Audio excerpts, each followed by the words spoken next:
आज हमारी बच्चियां दीन नहीं जानती, घर जाके पूछना वुजू का तरीका भी नहीं आता। जो उनके मखसूस मसाइल है ना औरतों के, वो भी उनको नहीं पता है।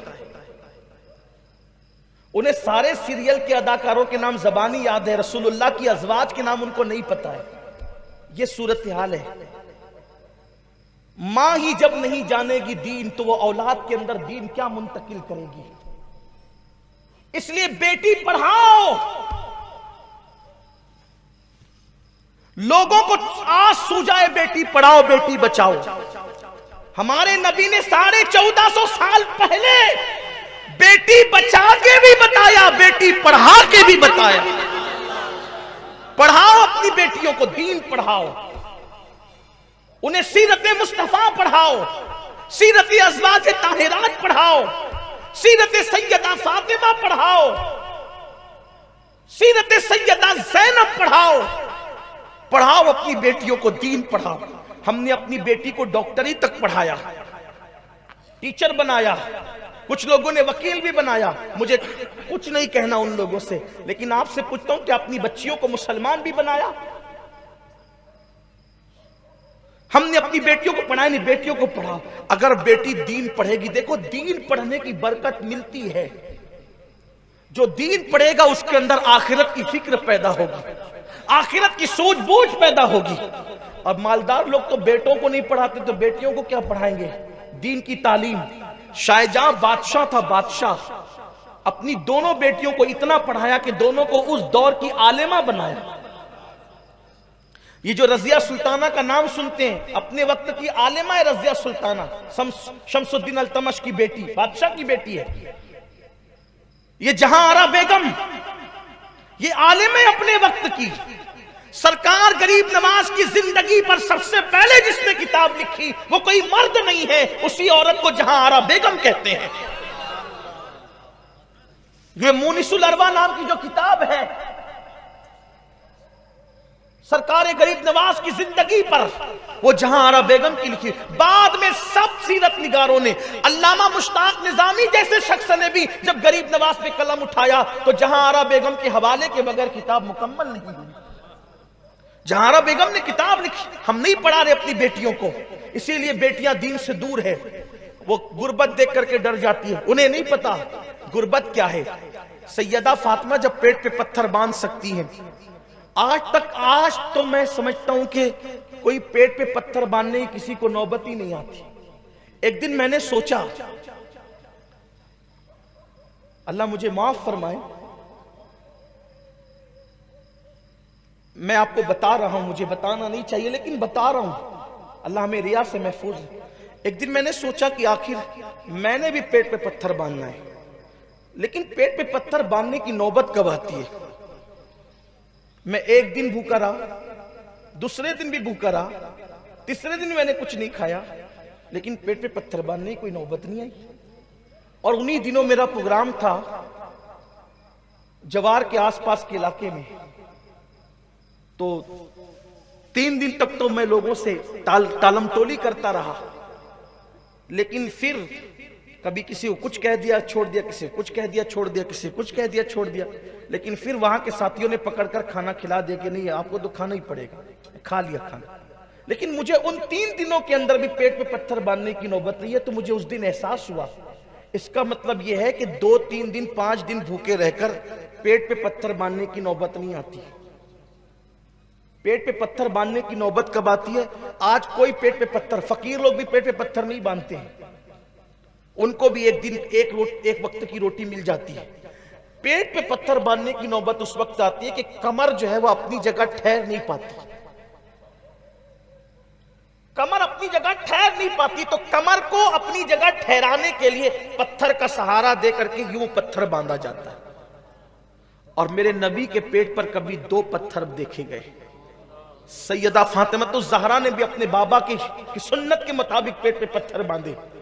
तो अगर आज गुर्बत की चक्की में पिस कर दौलत की लालच में कोई बेंडी किसी गैर के हाथ में हाथ दे रही है, वजह यह है उसके पास सैयदा फातिमा की जिंदगी नहीं है। अगर उसके पास सैयदा फातिमा के फाकों की दास्तान पहुंचती, वल्लाह वो कभी भी जो है वो फाका कशी से घबरा कर किसी के हाथ में हाथ न देती। हमें अपनी बच्चियों को दीन पढ़ा, जो पढ़ाने पढ़ाओ, लेकिन पहले दीन पढ़ाओ। सीरत मुस्तफा से करीब करो। आपने सुना होगा कि सैयदा फातिमा की जिंदगी पर एक वक्त ऐसा भी आया, एक दिन ऐसा भी आया सैयदा फातिमा की जिंदगी का कि आपकी चादर ततहीर, चादर अनवर इतनी फट गई थी कि पहनने के काबिल नहीं थी। आज कोई कौम की बेटी की ये पोजीशन नहीं। अगर मेरी बहनें मौजूद है तो सैयदना मौलाए कायनात अली करमल्लाहु ताला वजहुल करीम ने सैयदा से फरमाया, फातिमा तुम्हारी चादर इतनी फट गई है कि पहनने के काबिल नहीं है, अपने बाबा से एक चादर मांग करके लाओ। ये बात मैंने कई जगह बयान किया है, लेकिन आज मैं उन्वान की मुनासिबत से अपनी बहनों की खुसूसी तवज्जो चाहता हूं। तिजोरियां भर भर कर दुपट्टे घर में रखने के बाद भी इज्जत को वो हिफाजत न दी गई जो सैयदा फातिमा ने पेवन वाले कपड़ों में अपनी इज्जत को तहफ्फुज अता किया। मौलाए कायनात कहते हैं, जाओ अपने बाबा से एक चादर मांग करके लाओ कि तुम्हारी चादर पहनने के काबिल नहीं है। सैयदा ने कहा कि मुझे हया आती है, आप खुद ही तशरीफ ले जाएं और बाबा से अर्ज करें कि वो मुझे चादर दे। मौलाए कायनात गए और अल मुख्तसर ये कि अर्ज किया कि आका, आपकी शहजादी फातिमा की चादर इतनी फट गई और बोसीदा हो गई है कि ओढ़ने के काबिल नहीं है। अगर आप एक चादर उसको दे दे तो वो नई चादर ओढ़ ले। मेरे आका ने फरमाया, अली अभी बद्र और ओहद के यतीम आने वाले हैं,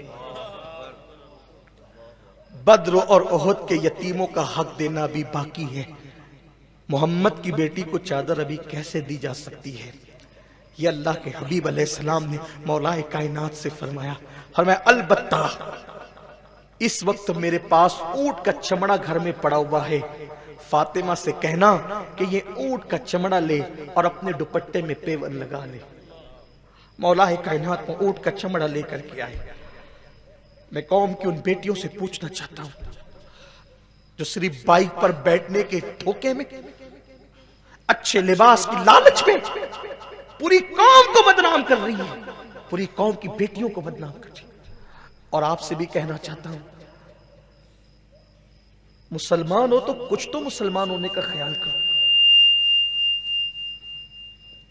ऊंट के चमड़े को उठा करके लाया गया। सैयदा फातिमा ने ऊंट के चमड़े का पेवन अपने दुपट्टे में लगाया और जब सर पे रखा तो उतनी देर में अल्लाह के रसूल तशरीफ लाए। बेटी के सर पे दुपट्टा ऊंट के चमड़े के पेवन का देखकर हुजूर से रहा नहीं गया। बाप आखिर बाप होता, जो बेटियों के बाप है उन्हें पता है कि बाप के दिल में बेटी के लिए जज्बात क्या होते हैं।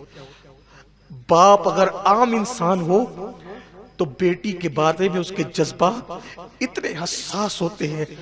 जिसका बाबा रहमतुल लिल आलमीन बेटी के सर पे ऊंट के चमड़े का पेवन का दुपट्टा देखा, आंखों में आंसू आ गए।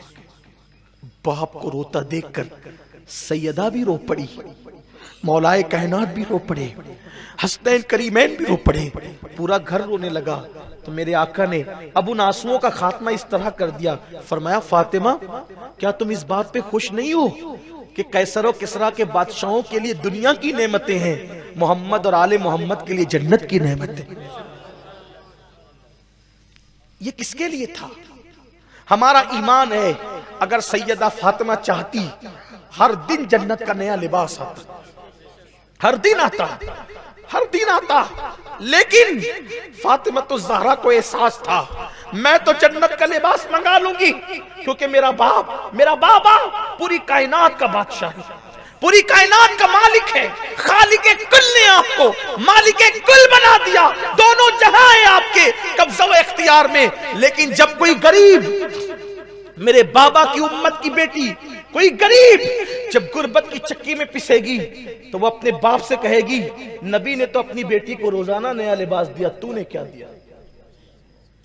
तो सैयदा इख्तियार के बावजूद चमड़े के पेवन वाले दुपट्टे को इसलिए ओढ़ रही है कि ऐ उम्मत की खवातीन, तुम कितनी भी गरीब हो जाओगी, लेकिन ये वक्त शायद तुम पर कभी नहीं आएगा। तो जब तुम्हारे जिस्म में पेवन वाले कपड़े हो तो तुम पेवन वाले कपड़ों की बुनियाद पर किसी के हाथ में हाथ देकर आबरू का सौदा मत करना, बल्कि पेवन के लिबास को फातिमा की सुन्नत समझ करके दुनिया के सामने पेश कर देना। बीबी पाक ने पेवन के लिबास को अपनी सुन्नत बनाकर गरीबों की गुर्बत पर सुन्नत का गोया के चादर डाल दी है, सुन्नत की चादर डाल दी है, सुन्नत के सांचे में छुपा लिया है, सुन्नत के आईने में छुपा लिया है गरीबों की गुर्बत को। तो मैं कौम की बेटियों से और आपसे भी कहना चाहता हूं, और आपसे भी ये कहना चाहता हूं कि अगर हम अपनी बेटी की शादी करें तो एक दिन पहले 4 गरीब बच्चियों की भी शादी कर दें, 2 गरीब बच्चियों की भी शादी कर दे, 1 गरीब बच्ची की भी शादी कर दे, तो इस तरह कौम की बच्चियों का बोझ कम होता जाएगा।